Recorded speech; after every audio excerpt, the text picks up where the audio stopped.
রহমতুল্লাহ। প্রিয় ভিউয়ার্স, রাতে সুন্দর একটা মনোরম পরিবেশের দৃশ্য হয়। দেখেন আমাদের ঐতিহ্যবাহী কিশোরগঞ্জ পাগলা মসজিদ, যেখানে একজন পাগল থাকতেন, উনি এখানে থাকতেন, উনি মারা গিয়েছে, তাই এই মসজিদকে পাগলা মসজিদ নামে পরিচিত, সারা বাংলাদেশে সবাই চিনে। দেখেন কত সুন্দর পরিবেশ রাতে পাগলা মসজিদের সামনে, রাতের পরিবেশ অনেক সুন্দর পরিবেশ। ওয়াও ওয়াও, এর সামনে কোরআন বিক্রি করা হয়, কত সুন্দর দেখেন, মাশাআল্লাহ। তো আপনারাও এখানে আসবেন। এই দেখেন পাগলা মসজিদের দৃশ্যটা দেখা আপনাদেরকে। এই দেখেন কত সুন্দর কিশোরগঞ্জ পাগলা মসজিদ, নামকরা মসজিদ, যে মসজিদে আমি এখন নামাজ পড়তে এসেছি।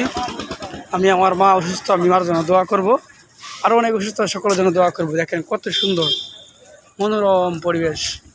ওয়াও, এই দেখেন পাগলা মসজিদ। ওয়াও, আপনারাও কিন্তু রাতে আসবেন। দিনে তো সকলে আসেন, কিন্তু রাতে তো অনেকে আসেন না। রাতে এটা দেখেন, রাতের মনোরম পরিবেশ।